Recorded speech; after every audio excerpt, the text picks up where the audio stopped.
you doing again? What's going on? How about this evening? Oh my God, I just got goosebumps, man. There were so many amazing jams up here as a musician to be part of. I'm so honored. And speaking of honored, our final inductee of the evening. Oh my God, what can I say about him? Put it this way, I think he was 14 years old and he was sitting on top of a hill, looking down, and he was hanging with his chaps, as he called them, I think, or his chums, or his gang, or some kind of Welsh term. And he saw this band playing, and they were called Tommy Scott and the Senators. And he said, I'm going to play drums for that band. And lo and behold, about 4 years later, that band became Tom Jones. And he got the gig. So clearly it's not unusual for him to manifest his own destiny. Hey, you get the pun? No, I wouldn't. From there, his career basically skyrocketed. He went on to play with such bands as Man for Man's Earth Band, The Firm, Gary Moore, David Gilmour, AC/DC, and he's got the Criss Slade timeline that he's busy touring around England with, and Russia and all these other places. I'm sure he'll be bringing it here to Vegas in the next year or so. No pressure for me. I'm like, well, who were your guitar players? Oh, Jimmy Page and, you know, Gary Moore. I'm the only guitar player in the band. I don't know if you noticed that. Anyway, please turn your attention up to the screens one last time. Take it away, Jason. Rock Godz. The ultimate backstage pass. Rock Godz, the ultimate classic rock interview series, presents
Come on now, how about that career?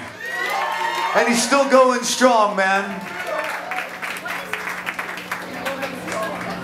It is my honor to welcome my friend, my extended family member, honored to have him part of Ecotonic, Mr. Criss Slade, to the Rock Godz Hall of Fame.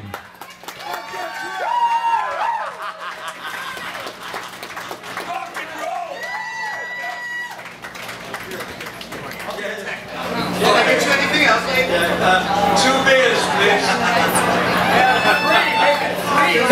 Thank you, Jason, and thanks to Rock Godz Hall of Fame. It's truly humbling, actually. I said that on Fox 5 TV the other day, but they edited it out. But it is. It's quite a humbling experience, and I didn't even think that I'd be alive right now. Never mind, still playing drums. So, thank you for this, Rock Godz. Brilliant. Thank you for you, Criss Slade. That was great. Thank you. Fucking A. Oh, I want it. Oh, yeah. Come on, get in, baby.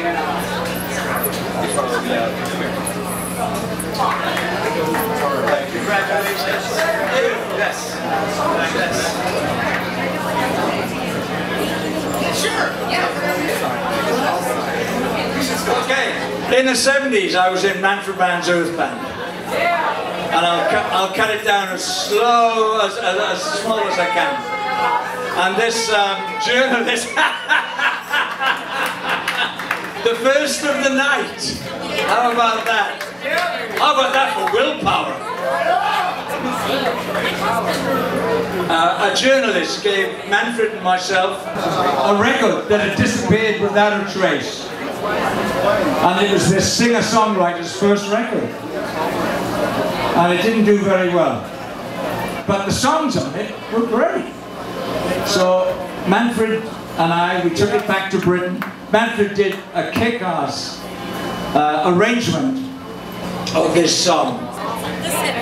You may have heard of this singer-songwriter whose first album disappeared without a trace. It was Bruce Springsteen. I don't know if you've heard of him.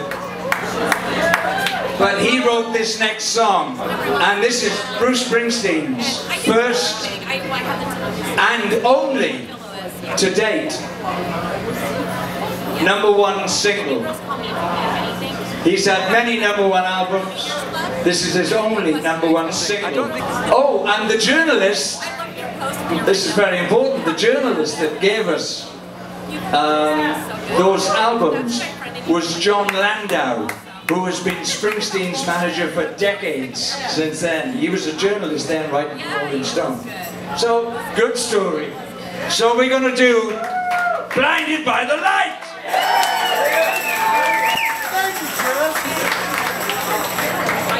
Okay, this is one of my favorite songs of all time with one of my favorite people of all time.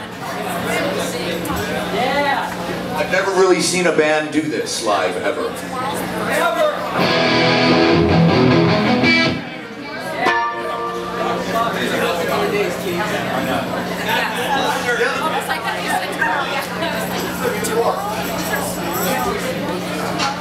Are you ready? You gonna sing along?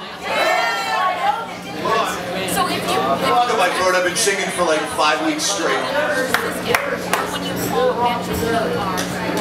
Barry Barnes is here. He is the happiest guy in rock and roll. Remember, Bo Shortino, 2016.